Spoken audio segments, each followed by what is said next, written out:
Bom dia, alegria! Tá tudo bem? Aujourd'hui, nous sommes accompagnés de Julie. Julie, qui est une invitée spéciale dans ce podcast. Julie, qui es-tu? Que fais-tu là? Introduis-toi à la Poshish Nation.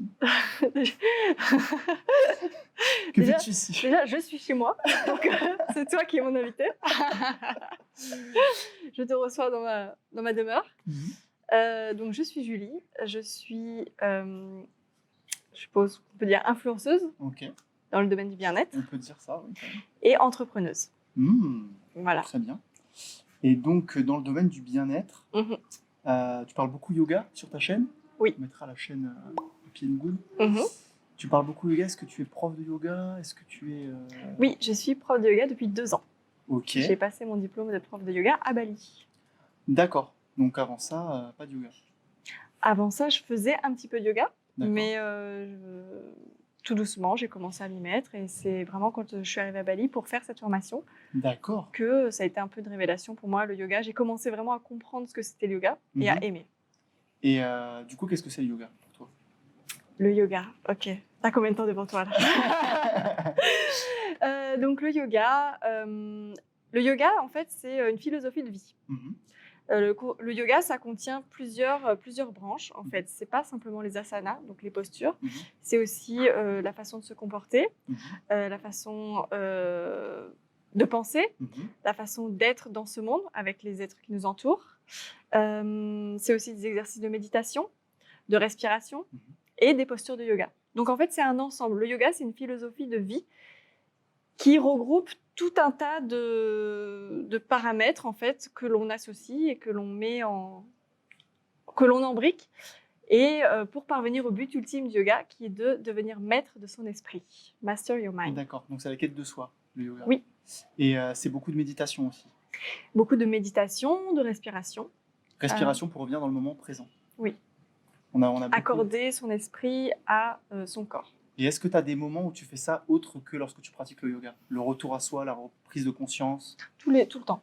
Ouais. Maintenant, ça devient vraiment automatique. Donc tu Je suis toujours dans l'instant présent. es toujours dans l'instant présent? Oui, je l'évite. Ouais. Ok. Et donc tu es venu à Bali pour faire cette formation exprès? Je suis venue à Bali pour faire cette formation. Alors, à la base, je suis venue à Bali parce que je voulais être en vacances. D'accord. Ma meilleure amie m'a proposé de venir en vacances avec elle à Bali Mhm. parce qu'elle n'avait pas envie de venir toute seule. D'accord. Et c'est après qu'elle m'a dit, en fait, si je veux que tu viennes avec moi à Bali, c'est parce que je veux faire une formation de yoga. Mhm. Et tu n'avais pas fait de yoga encore à l'époque? Juste un petit peu? J'en faisais un petit peu à Cannes parce que j'habitais D'accord. à Cannes, mais j'en faisais à ma salle de sport. J'étais pas spécialement fan. Mhm. Ouais. Je trouvais que c'était un peu mou. Voilà, j'en faisais un petit peu, mais c'est vrai que j'étais pas encore vraiment convaincue Super. des bienfaits. Comme moi un petit peu. Ouais. J'ai fait un petit peu vite fait avant de partir, tu sais, donner des cours groupe en classe. Et Mhm. puis j'aimais bien le moment, voilà, on respire, on fait des trucs, mais c'est vrai que une fois que tu arrives ici, que vraiment tu t'y intéresses, tu te rends compte qu'il y a un monde en fait entre quand tu es là et tu fais des cours et quand vraiment tu décides de commencer la pratique en fait. Après, ce que j'ai découvert après, c'est qu'il y a plein de styles de yoga différents. Donc moi, au début, je voyais le yoga comme un sport. Mhm. Donc je voulais transpirer, je Mhm. voulais faire des postures waouh, je voulais faire des trucs impressionnants. Et donc en fait, c'est ici quand donc du coup, j'ai dit à ma copine que j'allais la rejoindre pour faire Mhm. cette formation, et c'est là que j'ai découvert le yoga. Donc elle a choisi un yoga qui était très physique parce Mhm. qu'elle-même c'est une athlète, donc Mhm. elle avait besoin aussi de faire un yoga physique. Et du coup, c'est là que j'ai découvert, parce que c'était inclus dans la formation, la méditation, les exercices de respiration, la philosophie du yoga, Mhm. l'anatomie. Et quand tu passes un mois immergé dans ce monde-là, tu peux découvrir, ok, maintenant je sais ce que c'est le yoga. Et donc quand j'ai découvert, j'ai dit, ok, c'est cool, j'aime bien. Coup de cœur. Ça m'apporte quelque chose. Et du coup, t'es pas reparti? Si. D'accord. En fait, moi, j'étais juste venue faire ma formation parce que D'accord. j'habitais à Cannes. Et je suis rentrée en France après. Et un mois après, j'ai sorti mon premier programme de yoga. D'accord. Donc tu t'es lancé quasiment direct en rentrant quoi. Et t'avais ton travail à côté? Non, alors, ça dépend. T'avais ton... Je veux dire, t'étais salarié à la base. T'étais dans le Oui, donc salariat. en fait, parce que du coup, on a commencé à parler du yoga, Ouais. mais j'étais déjà entrepreneuse à ce moment-là. Ah d'accord, ok, très bien. Tu Et tu étais déjà dans le bien-être, Oui. Et avant ça, donc comment est-ce que... Parce que j'imagine que tu avais un travail comme la plupart des gens. En normaux. fait, donc j'étais salariée dans une entreprise de mes 20 ans à mes 26 ans. D'accord. 6 ans de salarié. Voilà. Et un et- beau jour, stop. Dans la mode. Donc Ok. j'avais un super boulot qui était fun, je voyageais grâce à ce travail et tout, mais c'est vrai que je n'étais pas spécialement passionnée par ce que je faisais, je me sentais pas vivre et utile, je regardais les horaires, j'attendais Ouais. le week-end, les jours Comme moi. fériés, voilà. 5 semaines de congés payés par an pour pouvoir partir et voyager Ouais. et vivre. D'accord. J'attendais de vivre 5 semaines par an. D'accord. Et du coup, et surtout, c'était très loin de mon domicile. Donc, tous les jours, je faisais 2 heures de route le matin et 2 heures de route le soir. Ah ouais, quand même. Donc, ça me laissait énormément de temps, une plage horaire de 4 heures par jour pour penser. D'accord. Waouh, ce qui est nouveau. Parce que quand on est dans la vie le quotidien, on ne pense pas. D'accord. Et là, j'avais 4 heures par jour pour penser pendant 6 ans. Et, et c'est radicalement ce qui a commencé à me changer parce que j'ai commencé à me demander pourquoi j'étais là, qu'est-ce que je voulais faire, est-ce que c'est ça que je voulais faire de toute ma vie en fait, c'est-à-dire pas me sentir spécialement utile ou pas épanouie H24, travailler pour quelqu'un, pas pour des convictions, voilà. Parce que quand c'est comme ça, on a tendance, parce que je me retrouve un peu dans ta situation, même si ça a duré que 2 ans, on est heureux. Enfin, je me sentais heureux et j'allais quand même au travail, un bon travail aussi. Voilà, tu as besoin d'avoir ça au début pour t'accomplir. Tu vois, au début, tu sors de, je sais pas si tu as fait des diplômes ou des cours, etc. Ben, tu as envie de te prouver quelque chose, d'avoir un bon métier et puis de rentrer en fait dans le mood de la société, tu vois. En fait, on se sent heureux parce que non, en fait, c'est parce qu'on se dit ah bah c'est bon, on a tout ce qu'il faut parce que Ouais. c'est ce qu'il faut avoir, un C'était travail, l'objectif depuis des années, on nous disait ça. un appartement pas trop dégueulasse, une vie bien rangée, c'est ce qu'il faut avoir pour être heureux Et du coup, tu étais en heureuse ou Occident. pas dans ta vie de tous les jours? J'étais pas malheureuse, Voilà, ok. j'étais pas heureuse, j'étais je sais pas en T'étais fait, là. ouais, j'attendais que ça passe. Et maintenant, je sais que avec le recul, quand je vois mon bonheur aujourd'hui, je peux pas dire que j'étais malheureuse, mais je peux pas dire que j'étais heureuse. D'accord. J'étais, je sais pas, un espace-temps un peu. J'attendais. En fait, j'attendais que ça se passe. J'attendais toujours quelque chose. J'attendais le week-end, ou j'attendais la fin du travail, j'attendais les vacances, j'attendais qu'un tel vienne me voir, j'attendais de pouvoir m'acheter ça, j'attendais de pouvoir me libérer du temps pour faire ça. J'attendais tout le temps. D'accord. J'étais jamais en train de vraiment vivre à fond ce que j'étais en train de faire au moment parce que ça n'avait pas de sens pour moi ce que j'étais en train de faire. Ok. Je faisais un travail pour payer des trucs et après j'attendais pour me payer ces trucs et pour profiter de ces trucs, je devais encore attendre. D'accord. Donc, je sais pas si j'étais heureuse, malheureuse, mais en tout cas, je me sentais normale. Ça, c'est sûr. Et donc voilà, donc du coup, tout ça, Et à partir de ça, boum, tu t'es dit, je me lance dans l'entrepreneuriat. En fait, je me suis dit, il faut que je trouve pourquoi je suis faite, qu'est-ce qui me rend heureuse. Et là, j'ai commencé à réfléchir pendant toutes ces heures de train, de blablacar, discuter avec les gens. Et je me suis rendu compte que ce que j'aimais, c'était donner du bonheur. D'accord. Ce que j'aimais, c'était kiffer la vie. Ouais. Alors, je suis repartie avec ces 2 idées. Alors, moi, dans la vie, je veux donner du bonheur et kiffer ma vie. Qu'est-ce que je peux faire comme travail? Waouh, ça va être compliqué. Pas trouvé. Donc, je me dis, OK, peut-être que je peux pas en faire un travail tout de suite. En tout cas, je peux le faire si je veux donner du bonheur aux gens et kiffer ce que je fais.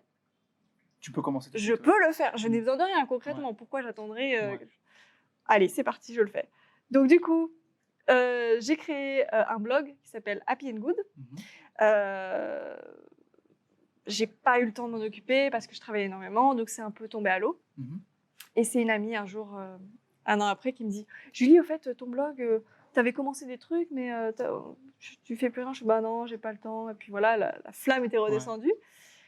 Elle me dit « Non, mais c'est con quand même, t'as un truc, nous on adore tous t'écouter, quand tu donnes des conseils et tout, ça donne super envie, c'est motivant. Mais tu peux pas être démotivé, c'est pas possible. » Pas toi. Et là je fais « Ouais, t'as raison, c'est clair. » Donc du coup, je me suis dit « Allez, je m'y remets. » Mais par contre, je voulais faire différemment parce que j'étais un peu restée sur un truc qui n'était pas un succès. Donc j'avais envie de faire autre chose du coup, parce que sinon je savais que j'allais pas garder cette flamme, cette motivation. Je me dis, il faut un truc qui me motive. Je vais faire quelque chose qui n'existe pas, qui me challenge. D'accord. Et là, j'étais sur mon téléphone, j'avais mon blog sous les yeux, sur la page internet, je le ferme et je vois les applis. Et là, je me dis, tiens, si tu faisais une appli, tu sais pas faire une appli. Ça n'existe pas une appli gratuite qui envoie un conseil bien-être par jour gratuitement aux gens. Et c'est un conseil simple, rapide à faire pour tout le monde qui rend juste plus heureux, qui te fait sourire dans ta journée, que tu peux partager avec ta copine. Oh tiens, tu savais que si tu fais ça, du coup, voilà, tu as ce mindset, ou tu peux avoir un ventre plus plat, ou alors tu peux avoir une belle peau. Enfin, vous voulez envoyer des conseils lambda gratuitement. J'appelle mon frère et je lui dis, écoute Grégo, j'ai une idée. J'ai envie de lancer une application mobile qui s'appelle Happy and Good et j'envoie un push par jour aux gens qui leur donne du bonheur. Qu'est-ce que t'en penses? Il me dit, bah plus, c'est génial. Je dis, par contre, je sais pas faire d'appli, moi. Tu veux pas m'aider?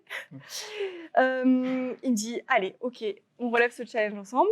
Donc mon frère a une station de lavage automobile. Il n'est pas du tout dans la tech, pas dans le développement. Mais il m'aime beaucoup. Donc, il a tout appris, on a tout appris ensemble. Pendant 6 mois, en dehors de nos heures de travail, le soir, le week-end, on s'est mis à fond dedans. On a commencé à apprendre comment faire une appli. Moi, je créais du contenu et on dormait plus. D'accord. Même lui, en fait, lui, il vivait à travers moi un rêve. Il me voyait en train de kiffer ce que j'étais en train de faire. Du coup, c'était un pur bonheur pour lui. Et donc, au bout de 6 mois, on a construit notre appli. Et des up and down pendant le process? Est-ce qu'il y a des moments où tu as tout voulu foutre en l'air? Non, parce que ça en toi. J'adorais ce que j'étais en train de faire. Je voyais déjà les gens recevoir des conseils et se dire ah bah c'est cool, tu vois. Enfin, tout le monde pouvait les télécharger. C'était absolument pas un business pour moi, c'était un kiff. C'était en quelle année ça? 2016. D'accord. Je créais du contenu, j'adorais faire ça. Du coup, je faisais des petites recettes, je faisais des vidéos de routine. Donc, tu avais déjà ta page Instagram à cette époque-là? Non, c'est là que je me suis dit, bon, alors après, si je veux promouvoir mon appli, il faudrait que je fasse un compte Instagram. Du coup, j'ai commencé en même temps que je construisais mon appli, à créer mon Insta.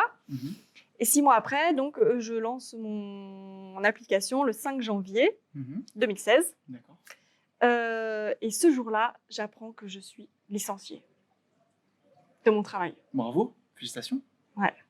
L'entreprise pour laquelle je travaille dépose le bilan et je suis licenciée. Ah d'accord, ok. Je suis licenciée, du coup je n'ai plus de travail. Et j'ai cette appli qui sort de mon cœur, de mon imagination et qui est là, qui est toute prête, qui a énormément de succès parce qu'elle est téléchargée plus de 2000 fois la première journée, d'accord. 2500 fois le lendemain, 3000 fois le lendemain. Et qui connaît un succès incroyable alors que j'avais pas de budget pub, j'avais fait une petite appli comme ça toute seule avec mon frère. Et du coup, je me suis laissé le loisir de kiffer en fait, de kiffer, de continuer à faire ce que je faisais avec passion. J'ai fait ça pendant 2 ans sans gagner d'argent, mais parce que j'adorais ce que je faisais. Juste avec tes économies donc. Alors, ce qui se passe, c'est que j'avais tout investi mes économies dans l'appli parce que ça coûte de l'argent. J'avais investi à peu près 10 000 €. Et puis, du coup, à cette époque, quand tu es licencié, tu as un chômage, tu vois. Donc, du coup, je vivais avec mon chômage. Et comment est-ce qu'on reste motivé comme ça pendant autant de temps, d'après toi? Mais parce que je faisais enfin ce que j'aimais, je voulais plus faire autre chose. Exactement. Je faisais toute la journée, je passais mon temps à faire ce que j'aimais. Je créais du contenu, j'envoyais mes petits conseils aux gens. Les gens me disaient « Oh, c'est génial, continue, j'adore ce que tu fais, tu me fais du bien, tu changes ma vie, grâce à toi, je peux faire ça. » C'est bon, c'est ça que je veux faire. Je pense que si les gens se démotivent parfois dans des projets, c'est tout simplement parce qu'ils n'aiment pas assez ce qu'ils font. Donc ça, c'est partie projet. Maintenant, parlons un petit peu, très rapidement, de la partie, par exemple, aujourd'hui, on a des objectifs, par exemple, physiques, et on sait que pour être plus en forme, pour être en meilleure santé, il faut faire du sport et mieux manger. Et ça, par exemple, tu vois, ça, c'est une motivation que les gens ont du mal à garder, parce que forcément, c'est contraignant, tu vois. Donc, est-ce que tu penses qu'on peut associer le fait d'aimer son projet, du coup, t'abandonnes jamais, au fait de aimer en fait les nouvelles habitudes que tu prends pour garder le cap et atteindre tes objectifs plus personnels en fait? Est-ce que c'est... En fait, il y a 2 types de motivation. Et ça va dépendre de ta personnalité, de ton enfance, de ton éducation. Tu peux pas choisir. Il y a des gens qui sont motivés parce qu'ils veulent atteindre. Et il y a des gens qui sont motivés parce qu'ils ne veulent pas avoir. Il y a des gens qui vont faire du sport, qui vont être à fond dans une bonne hygiène de vie parce qu'ils veulent du bien-être, ils veulent se sentir bien, ils veulent être au top. Il y a des gens qui vont le faire parce qu'ils veulent pas être gros, malades. La motivation est complètement différente. Ces deux personnes, tu ne peux pas les motiver de la même manière. Tu ne peux pas exiger que tout le monde soit sur un piédestal. D'accord. Allez, on va tous s'aimer, on va tous avoir envie d'être en super forme, en super santé, d'avoir des body goals de malade. Il y a des gens qui s'en foutent. Et ces gens, le problème, c'est qu'ils pensent qu'ils ne sont pas normaux parce qu'ils ne sont pas motivés par ça. C'est juste que ce n'est pas la bonne manière de leur présenter les choses. Ces gens-là, il ne faut pas leur parler de la même manière. Moi, j'essaye vraiment d'apporter une motivation qui est à 360 degrés et qui veut vraiment toucher tout le monde, simplement en apportant surtout du bon sens. Apportant du bon sens et en donnant des déclics aux gens. Pas en les faisant culpabiliser, parce que voilà, on est tous La différents. culpabilité, ça marche pas. C'est comme si on disait, allez, va voter, sinon c'est pas bien, si tu votes pas. Il faut être vraiment convaincu de ce que tu fais. Donc voilà, je pense que on est tous uniques et on ne peut pas demander à des gens d'être motivés de la même manière. Donc pour certaines personnes, avoir une bonne hygiène de vie, faire du sport, tout ça, en fait, c'est juste que il faut les prendre autrement. Et ces personnes n'ont pas conscience en fait que c'est parce qu'elles ne sont elles-mêmes, elles n'ont pas conscience de leur caractère et de pourquoi elles n'arrivent pas à être motivées, qu'elles ne gardent pas du tout la motivation parce qu'elles prennent le but de quelqu'un d'autre en fait. C'est pas leur but à elles d'être en super forme et d'être voilà, d'avoir un corps d'athlète. Leur but à elles, c'est juste de pas être malade et de pas tu vois, être mal dans son corps. Je trouve qu'il y a un truc qui motive encore. La culpabilité, de toute façon, ça marche pas, ça c'est sûr. Mais il y a un truc qui motive, et tu l'as souligné, c'est la peur. Je trouve que des fois, ce qui marche bien, et c'est d'ailleurs aujourd'hui, avec l'histoire du virus, bon, on parlera pas de ça aujourd'hui, mais quand tu as peur, justement, tu n'as vraiment pas envie d'être gros, comme tu l'as dit, ça te pousse à agir. Utiliser ce facteur-là, Mais ça dépend parce qu'après, regarde, il y a des gens, on va prendre un cas extrême, quelqu'un qui tombe gravement malade, qui fait tout ce qu'il faut pour se soigner, et après, une fois qu'il est guéri, il va reprendre ses mauvaises habitudes. On en voit beaucoup des gens comme ça, tu sais. C'est juste qu'ils ne savent pas pourquoi ils le font, c'est tout. Et ils ne sont pas intimement convaincus, et parce qu'ils n'ont pas traité des choses dans leur mental, dans Donc leur une fois esprit. que tu sais pourquoi tu le fais, et que du coup tu aimes le process, tu le fais plus pour quelque chose, tu le fais juste pour profiter du process, parce que tu aimes le process. Exactement. Ça c'est deep. On répétera 2 fois. C'est hyper important ce que tu viens de dire là. Je pense que c'est le fondamental. On est tous attirés par un rêve, par un objectif. On veut tous le but. On veut pas le process. On veut arriver à destination, alors que la vie c'est un voyage. Et c'est kiffer ce voyage qui est important. Parce qu'au final, une fois que tu arrives au bout, t'es mort. Enfin, entre guillemets, tu vois, genre kiffer ce process, c'est ce qu'il y a de plus important, pour être heureux au jour le jour. Et du coup, tu n'as plus besoin d'être dans l'attente, comme tu disais au début. Tu étais déjà dans le moment présent, et tu kiffes déjà le ici et le maintenant. Donc, tu n'as rien à attendre de qui que ce soit, de personne, en fait. Et ça, c'est quelque chose dont je parle souvent, parce que personnellement, j'attends rien de personne. Mon bonheur, il dépend que de moi. J'attends pas après qui que ce soit ou de quelqu'un si jamais il y a un empêchement ou quoi, enfin tant pis. Et certaines personnes n'arrivent pas à me comprendre. Ils me disent, mais moi j'attends de mon conjoint. Moi j'attends quelque chose de. Je demande à.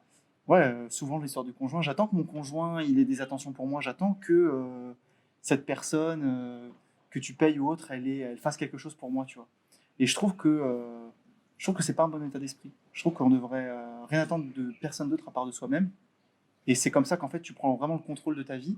Et du coup à ce moment-là, bonheur. Vu que tu es le seul maître à bord, vu qu'il n'y a plus personne qui peut avoir une incidence sur ton bonheur, c'est toi le pilote en fait. Et tu vois, je trouve qu'il y a souvent ça. Enfin bref. Non, mais je suis d'accord, c'est tout à fait. Donc la motivation, voilà, on a fait un petit topo sur la motivation. Moi je voudrais du coup continuer un petit peu. T'as sorti ton appli. C'était la petite parenthèse dans la petite parenthèse. Donc tu as sorti ton appli. Pendant 2 ans, t'en as pas ramassé un sou. Non.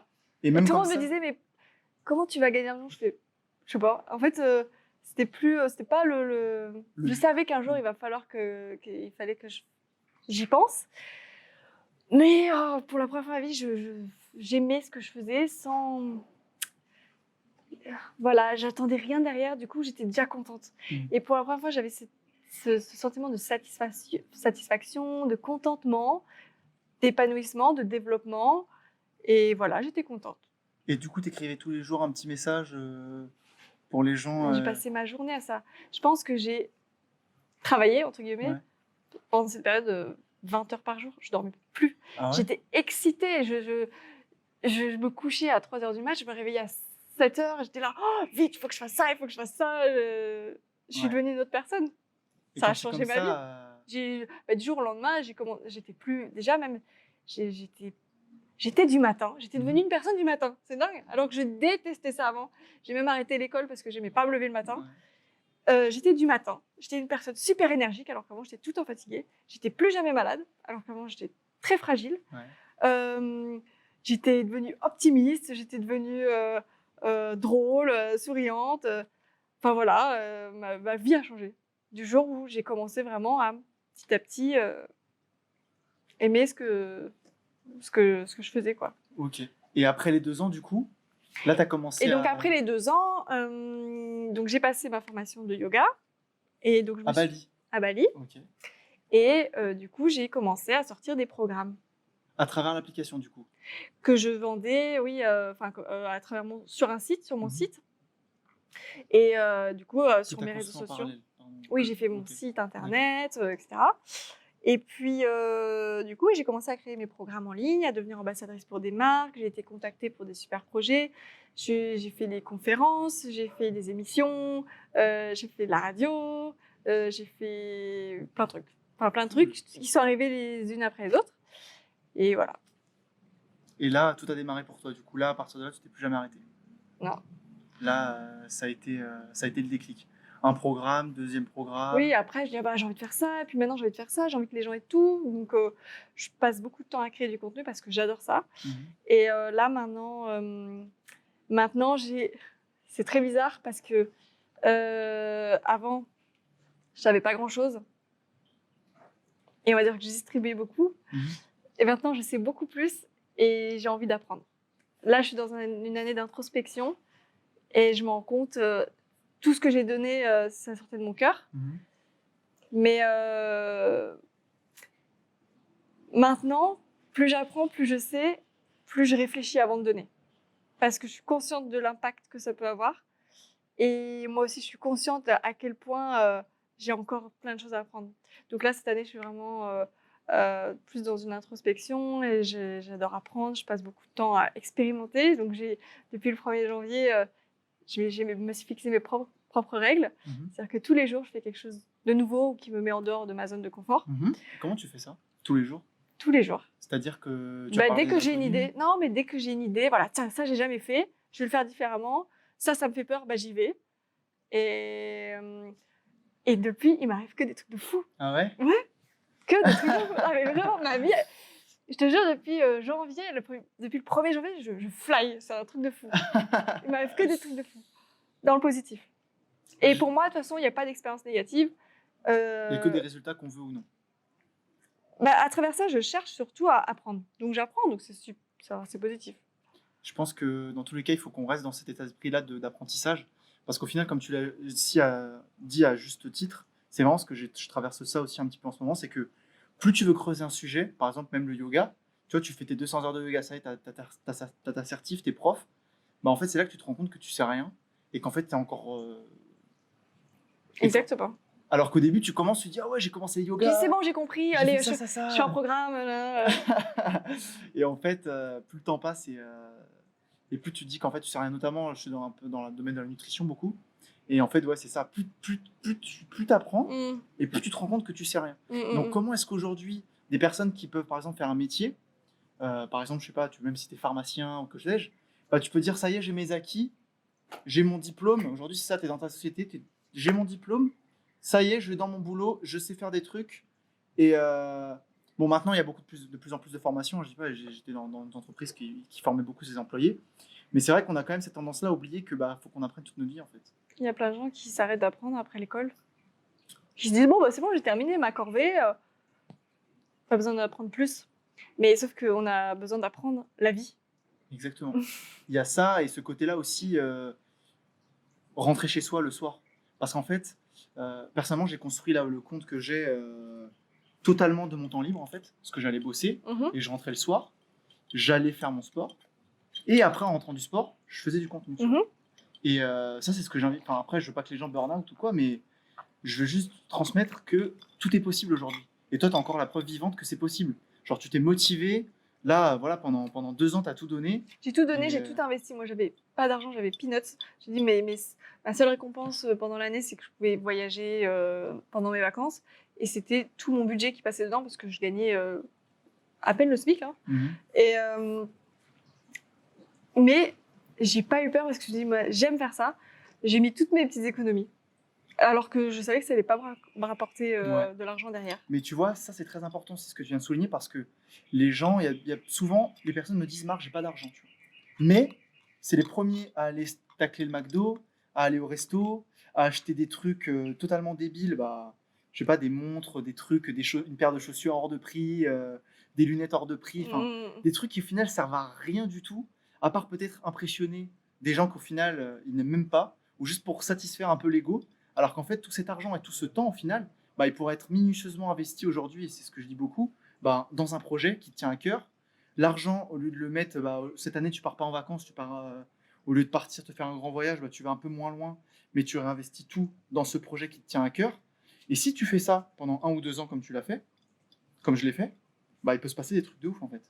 Mais tu sais, sans faire tout ça, je pense qu'il y a des gens qui pourraient transformer leur quotidien juste en commençant à se recentrer sur eux-mêmes, à méditer, à se demander qu'est-ce qu'ils veulent faire, se demander quelles sont leurs valeurs, se demander s'ils sont alignés avec ce qu'ils sont aujourd'hui, se demander si l'entourage dans lequel ils sont est le bon.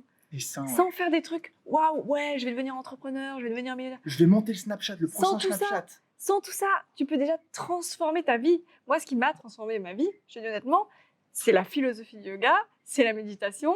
Parce qu'aujourd'hui, je pourrais avoir tout ça et pas être forcément plus heureuse, tu vois, qu'hier. En fait, il est interne le travail. Et ça, en fait, tu le comprends. C'est comme Jim Carrey, je crois, qui a sorti une phrase du style « C'est pas parce que tu es riche que tu es plus heureux ». Ouais. Ben, on dit oui, bon, c'est facile de dire parce qu'il est riche. Oui, mais il n'y a que les gens riches qui peuvent te le dire. Ouais. Donc, moi, aujourd'hui, je sais que je suis heureuse et je peux dire que en fait, ce qui rend le bonheur, ce qui rend heureux, en fait, c'est les petites choses. Parce que je vois qu'avant, ce qui me rendait pas heureuse et ce qui me rend heureuse aujourd'hui, la différence, elle n'est pas dans tout ce qu'il y a autour. Si je ne sais pas apprécier une petite chose, je ne peux pas apprécier une grande chose. 100% d'accord. C'est ce que j'ai dit encore il n'y a pas longtemps en arrivant aussi, j'ai réalisé ça. Tous les matins, j'allais au travail, en fait, je me prenais en vidéo, en story, parce que j'étais déjà en train de faire mon compte et je kiffais déjà, j'adorais ce qui était en train de se passer dans ma life, même si je bossais.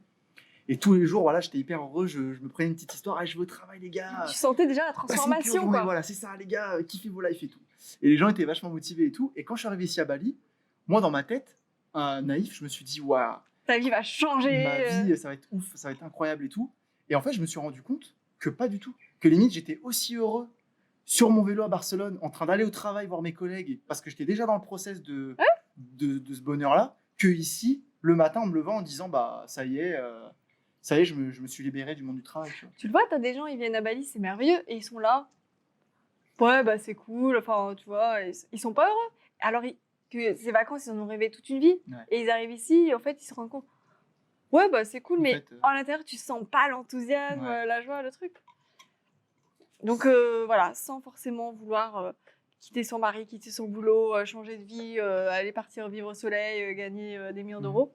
Des petits trucs dans le quotidien, ça transforme ta vie. Et l'idée, c'est de transformer ton état d'esprit. Est-ce que tu as fait beaucoup face à ce genre de cas de figure? Est-ce que tu affirmes ça avec certitude parce que justement, les gens sont venus te voir et ils t'ont dit Julie, j'ai des problèmes et je veux comprendre. Alors moi, je ne suis pas psychologue. Ouais. Non, mais. Les gens qui viennent me voir avec leurs problèmes, j'ai eu tendance au début à me balader avec ma cape de super-héros pour soigner tout le monde parce que c'est l'ego qui parle. Ouais. Mais avec le temps, je ne cherche plus du tout ça. Chacun fait sa route. Tu ne peux pas faire la chose pour les autres et c'est usant si tu cherches à aider, soigner tout le monde, rescourir tout le monde. Ce que je suis en train de faire. Le truc, c'est que plus tu irradies, plus tu illumines, plus tu parais heureux, plus les gens vont vouloir être comme ça et vont vouloir que tu les aides. Mais tu peux pas les aider. Et en fait, il faut juste que... C'est intérieur. Il faut juste que... Parce que pour toi, tu as envie d'aider tout le monde. Voilà, c'est ça. Et tu penses que tu peux aider tout le monde. Et en fait, tu peux pas aider les gens, tu peux juste être toi-même. Et les inspirer, ils prennent ce qu'ils peuvent prendre, ce qu'ils ont à prendre. C'est pas à toi de faire quelques démarches. Tu vois ce que je veux dire ou pas? Ouais. Ok. Et moi, c'est depuis que je suis à Bali que je suis comme ça, parce que je voulais sauver tout le monde en France. Ouais. Et ici, pour ça, j'ai vraiment recentré sur moi-même. Et au final, les bénéfices sont encore plus multiples parce que je ne muse plus, je suis vraiment heureuse. Mhm. Je ne prétends plus l'être pour donner l'espoir aux gens. Oui, ok, je suis là, je vais te sauver. Ouais. C'est usant, tu peux pas être bien tout le temps comme ça. Et donc voilà. Juste en te concentrant sur ton bonheur, c'est pas du tout égoïste parce que tu donnes quand même quelque chose d'important aux gens. C'est vrai qu'on pense souvent à tort que penser qu'à soi, c'est quelque chose d'égoïste. Mais en réalité, lorsque toi, tu es heureux, lorsque toi, tu es bien, bah, c'est là où tu peux faire le plus de bien aux autres. En fait. Oui. Tes proches, tes amis, ils veulent pas te voir mal. En fait. Je pense que n'importe qui d'humain normal, ça l'embête de voir que son pote, que son ami est mal, qu'il n'est pas heureux, etc. Donc au final, ben, tu as le devoir en fait, d'avoir cette quête intérieure pour pouvoir rayonner, entre guillemets, et juste contribuer au bonheur général. Euh, Est-ce que tu penses que, euh, tu l'as dit, tu en as un peu parlé, de radier les personnes, tu as utilisé le mot radier, est-ce que tu penses que ton entourage influence sur cet état d'esprit? Tout à fait. 90% de ce que tu... Enfin, c'est simple. Si tu veux devenir quelqu'un, la personne que tu veux être, il faut que tu traînes avec des gens comme ça. Il faut que ton entourage, que tu ailles vers des gens à qui tu aspires être. Si tu regardes autour de toi et qu'il n'y a personne qui te fait rêver, il faut que tu changes d'entourage. C'est tout, c'est aussi simple que ça. Toi, tu ressors Ça change ta vie. Ah mais complètement. Ça, on sent que tu ressors de ta formation PNL. Là. Parce que c'est un petit peu ça, la PNL, au final. C'est un peu imiter les comportements à succès, au final. Enfin, c'est la tangente la plus... Non seulement la plus logique, mais la plus naturelle. Parce que quand on est gosse, qu'est-ce qu'on fait, on mime nos parents. On absorbe toute l'information qu'on a de nos parents, de notre entourage.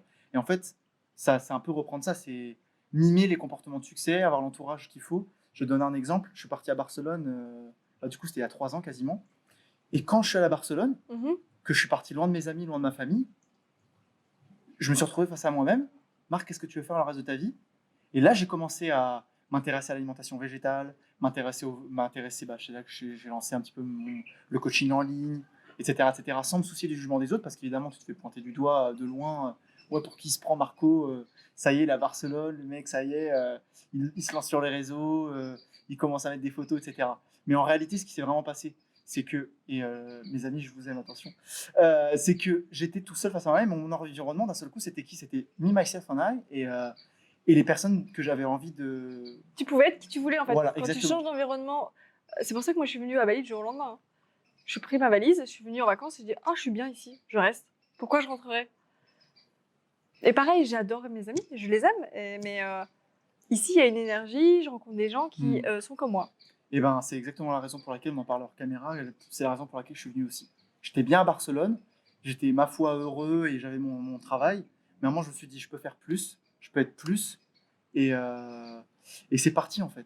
Et après, bon, toi et moi, j'ai l'impression qu'on s'est quand même lancé dans des projets au final qui peut-être nous dépassent un peu, enfin, comment dire, ça a dépassé la simple intention de vouloir se changer soi, et on s'est lancé vraiment dans des projets qui voulaient à terme nous faire vivre en fait. Mais comme tu l'as si bien dit, je pense qu'au-delà de ça, le simple fait de vouloir se retrouver avec soi-même et vouloir écouter sa voix intérieure et se dire bon, qu'est-ce que je fais? Même si tu ne transformes pas ton quotidien, même si tu restes dans ce format salariat-famille, on n'est pas tous faits pour être des entrepreneurs. Pas du tout. On n'est pas tous faits pour ça. Il faut arrêter avec ce devoir. C'est vrai quoi. Non, c'est vrai que j'ai pas envie que les gens ils pensent ah ouais, je veux pas que les gens qui nous écoutent pensent ah ouais, il faut qu'on soit tous comme Marc et Julie, Julie et Marc. Mais non, c'est pas du tout pour tout le monde. Ah non, non, ça c'est clair. Tu peux être tout à fait heureux, être bien à voilà. Je connais des gens qui sont super heureux, qui sont dans cette vie là, et franchement, comme tu disais, tu peux être riche et être hyper malheureux et être plus démuni, mais être super heureux parce que justement t'as cette flamme intérieure qui t'anime tous les jours, et que tu kiffes le process, quoi. Que tu kiffes tous les jours te lever, voir tes enfants, aller au boulot et te dire ce soir en rentrant, je vais les revoir, et kiffer ta life comme ça. Encore faut-il en arriver là. Et je pense que les gens aujourd'hui, ils ont peur de se retrouver face à eux-mêmes en fait. Ils ont peur de se dire bon, qu'est-ce qui me fait vraiment plaisir dans ma vie? Qu'est-ce que vraiment j'aimerais faire? Qu'est-ce qui vraiment m'anime? Et en fait, ils veulent pas forcément se retrouver dans cette position-là. préfèrent allumer la télé éventuellement ou aller jardiner et puis se dire mince. Je pense pas qu'ils préfèrent. Je pense pas que c'est une bonne idée de faire des généralités. Les gens ne préfèrent pas ça. Les gens pensent qu'ils n'ont pas le choix. Les gens pensent que c'est comme ça, qu'ils sont destinés à ça et que c'est pas pour eux, tu vois. C'est pas pour eux. J'ai fait partie de ces personnes. J'ai admiré le succès des autres, le bonheur des autres. J'avais envie d'être comme ça. Mais c'était pas pour moi. J'avais pas envie d'avoir de problèmes. J'avais pas envie d'affronter mes peurs. J'avais pas envie de prendre des risques. J'avais envie d'avoir tout ça, mais je voulais pas prendre de risques. Tu vois, je voulais que les bénéfices. Sauf que les gens qui se lancent, en fait, ils prennent des risques, ils affrontent leurs peurs, ils sont malheureux, ils se plantent, ils font des erreurs. Et en fait, finalement, si tu fais un cocktail de tout ça, ils arrivent quand même à être plus heureux que ceux qui osent pas et qui se disent que c'est pas pour eux, qui attendent. Parce qu'au final, vient le dernier jour, la dernière heure, tu dis, oh, si j'avais su. Ouais. Enfin, c'est ce qu'on m'a dit. Hein. Si j'avais su, ouais, on est toujours. Parce qu'il paraît, dans 10 ans, on regrettera de ne pas avoir ces. Tout le monde est fait pour le bonheur. Tout le monde mérite le bonheur. Bien sûr. Et c'est juste que y a des gens qui préfèrent ne pas savoir. Juste parce que c'est comme ça, tu vois. Ici, j'ai l'impression, en tout cas, ce que j'ai découvert, et j'en parlais dans la voiture hors caméra, c'est que les gens ici sont tous bienveillants les uns envers les autres. On s'élève tous un peu les uns les autres. Et on a tous un peu ce même état d'esprit. Enfin, pas le même, mais on a beaucoup de points en commun en ce qui concerne le développement personnel et trouver sa quête, trouver sa mission et mettre une petite pierre à l'édifice chaque jour pour éventuellement capter ce pourquoi on est là et mettre sa pierre à l'édifice, en fait. Et c'est pas la sensation que j'ai eue avant d'arriver ici. Et je pense pas qu'on soit des êtres exceptionnels, on est juste des gens normaux, en fait. C'est juste la normalité. Comme tu l'as dit, on est fait pour le bonheur, on est fait pour la santé. Et on se pourrit la santé avec de la malbouffe, on se pourrit le bonheur avec toute cette mauvaise information toxique, avec ces mauvaises attitudes qu'on a adoptées depuis notre plus jeune âge. On nous dit tais-toi et écoute ce qu'on te dit, c'est comme ça, c'est pas autrement. On nous apprend à être des bons obéissants et faire exactement rentrer dans des cases. Toi, t'es fait pour être ci, toi, t'es fait pour être ça parce que t'as telle note, parce que t'as telle ci. Et je pense qu'aujourd'hui, on assiste à une révolution. On va vers l'avènement du développement personnel. Pas le développement personnel illusoire du tout est beau, tout est magnifique, moi je ne suis qu'amour et c'est fini, je ne ressens plus le mauvais. Mais vraiment dans cet état d'esprit de je suis optimiste, je fais ma quête intérieure et j'essaye de comprendre qui je suis et comprendre ce qui me fait vibrer au quotidien et juste être plus heureux et aider les autres, en fait. Exactement, je suis tout à fait d'accord. On sent le changement. Donc petit à petit. Ouais, si j'ai un petit peu senti ça, on devient juste normal, en fait, à nouveau. Et juste, on se kiffe un peu tous les uns les autres. Non, mais c'est vrai, moi je sens ça en tout cas ici, il y a de très très bonnes énergies. Et tous ceux après qui rentrent en France. Ça fait mal, non? Ah, je peux pas savoir. Je peux pas savoir, ouais. Donc comment est-ce que quelqu'un d'après toi, quelqu'un qui est en France aujourd'hui, qui nous écoute, qui se dit ouais mais eux ils sont à Bali. On se dit, oh, mais même moi j'étais la première. Non mais je suis sûre que cette personne avait déjà des moyens. Cette personne avait déjà des ressources. Cette personne avait déjà des connexions. Cette personne avait déjà des idées. Cette personne avait déjà du talent. Cette personne avait déjà tout en fait. Tout ce que je n'ai pas. Toutes les excuses pour pas agir. Exactement.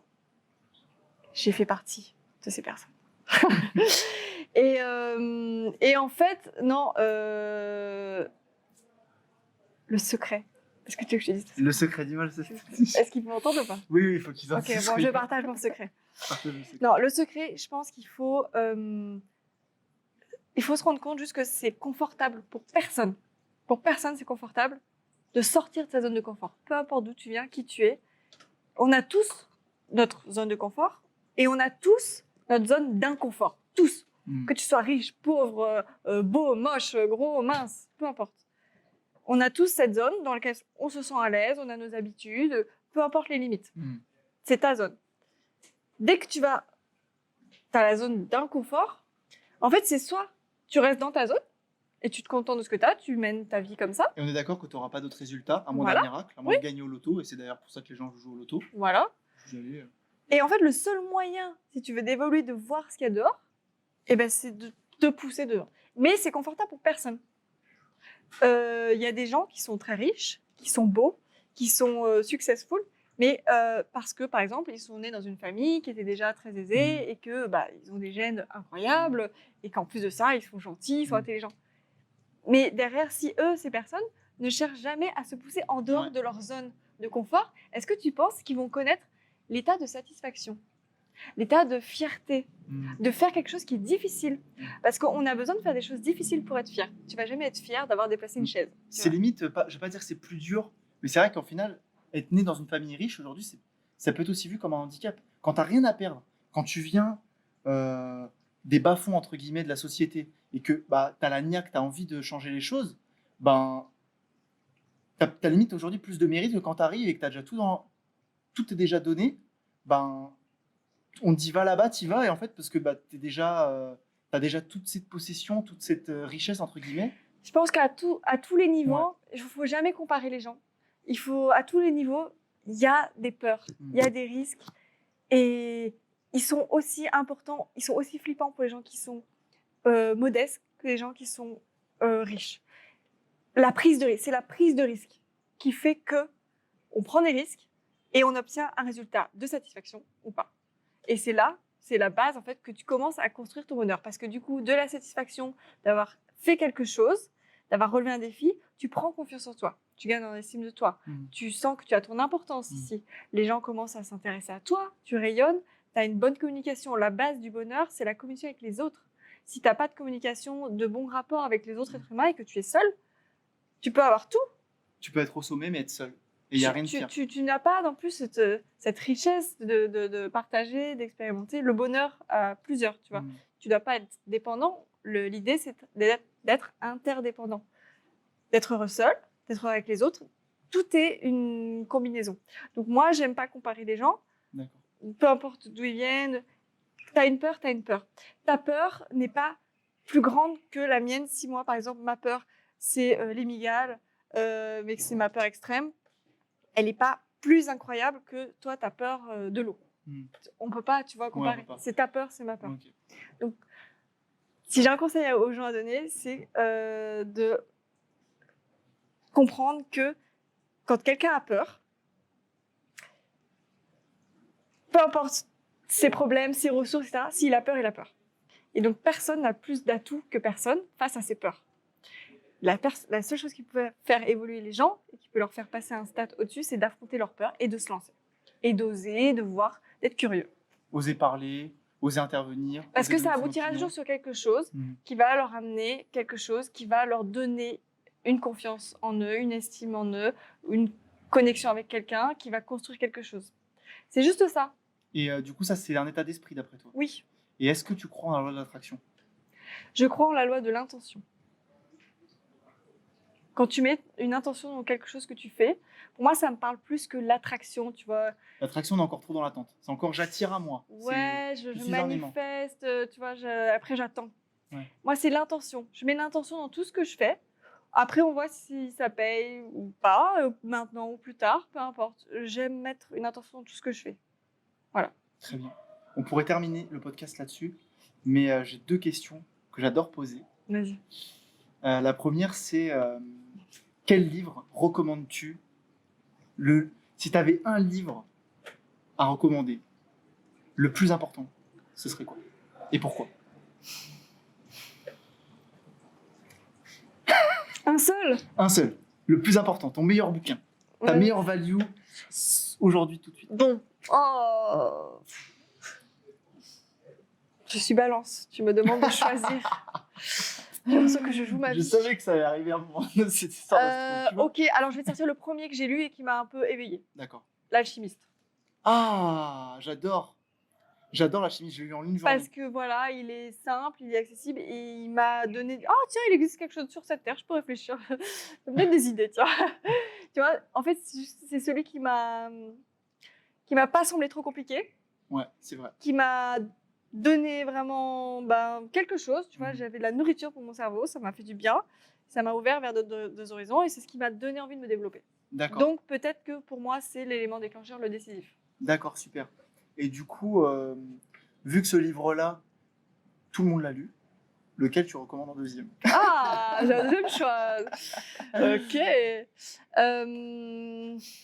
En deuxième, je dirais que...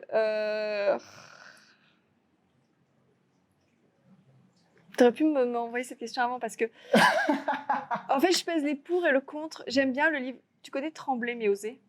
Non. Parce que, en fait, c'est vraiment dans la dynamique que je t'ai dit. Pour moi, ça aide vraiment à se développer. Donc, Trembler et oser. Je dirais aussi les 5 blessures qui empêchent d'être soi-même. Ah, les blessures, abandon, injustice. Ouais. Ça, c'est un truc que je ne me suis pas encore trop intéressée. En fait, ce livre, je t'en parle parce qu'il m'a beaucoup aidée au moment où je traversais une rupture amoureuse. Mhm. Et ça a été mon pilier. C'est ce qui m'a aidée à me dire « Ah, bon, t'inquiète, ça va aller. » Donc, c'est pour ça que ouais, j'ai de l'affection pour ces livres parce qu'ils m'ont aidée. D'accord. Mm.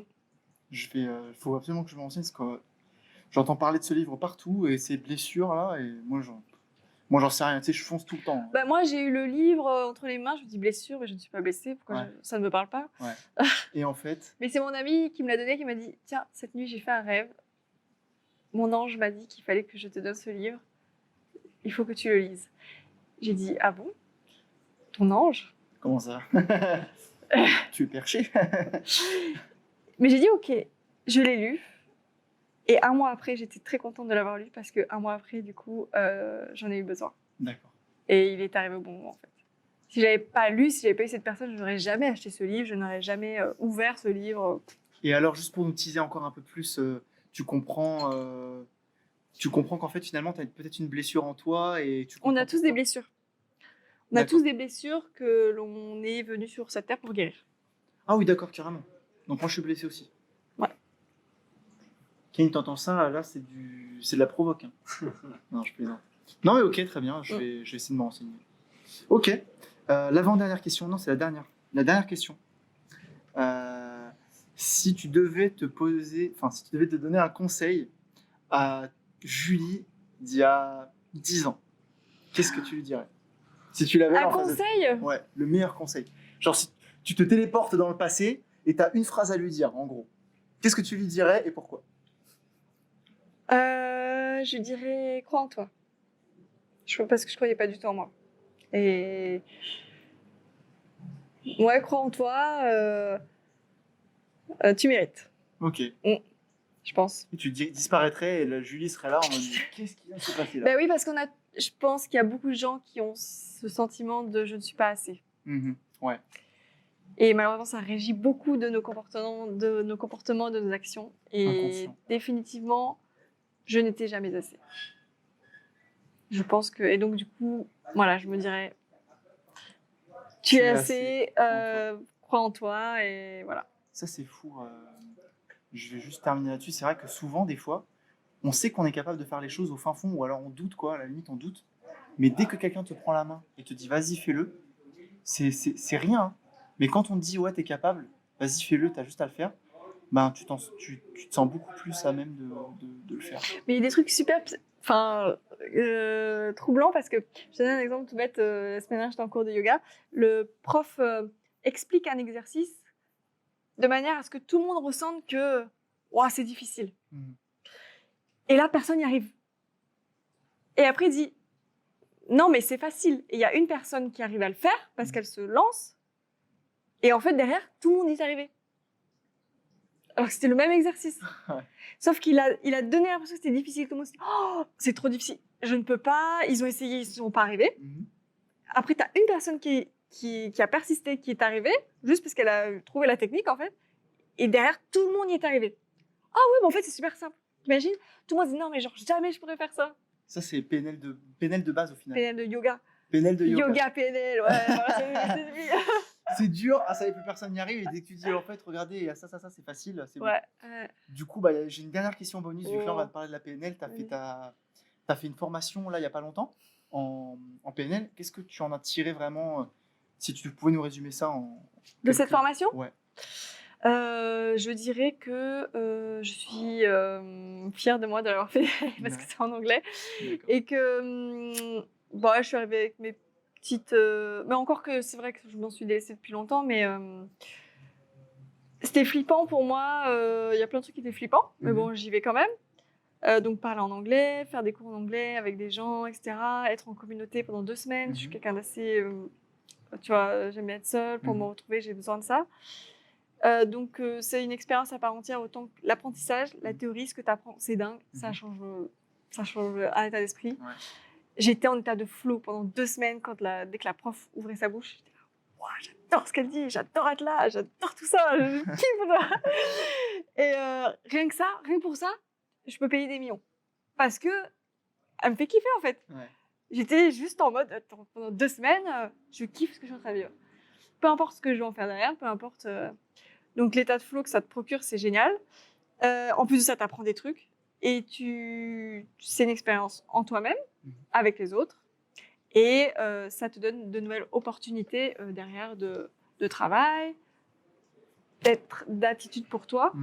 Donc tu fais d'abord ce travail pour toi. Et je me rends compte que depuis que j'ai terminé cette formation, tout le monde est là, ouais, Julie, je coach tout le monde. Mais après, il faut que j'arrête parce que du coup, il faut que je me fasse rémunérer un jour. Mais du coup, tout le monde a envie. Tout le monde a envie et moi, je suis encore plus passionnée, je pense. Et c'était une sorte de retraite alors? Non, c'est une C'est formation. une formation.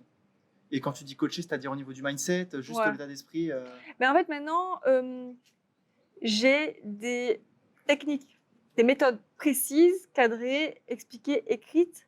J'ai des mots, des méthodes précises sur ce que je faisais avant, qui étaient un peu artistiques en moi-même, tu vois, avec le yoga, machin. J'ai quand même beaucoup de méthodes pour modifier mon comportement, pour évoluer, pour travailler sur moi. Mais là, disons que j'ai des trucs scientifiques, quoi, des preuves et des patterns, enfin des schémas. Et c'est un appui. D'accord. C'est un truc qui me donne encore plus confiance en moi pour pouvoir travailler sur moi et être sûr que je suis dans la bonne direction. Super. Bien aiguiller les gens, voilà. Et du coup, ce que là, tes projets là dans les prochains mois, alors une petite retraite aussi. Oui, alors bon, ce matin, j'ai envoyé un email pour annuler mes participants parce qu'on a un petit souci de virus en ce moment. Bon, on oublie.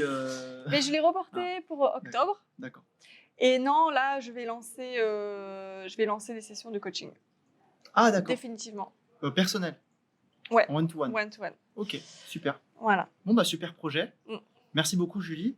De rien, Marco. De nous avoir reçus dans ton humble demeure. Moi, j'ai une question. Ah. J'ai le droit? Bien sûr. Pourquoi pois chiche? Pourquoi pas lentilles? Ou bean, ou j'en sais rien?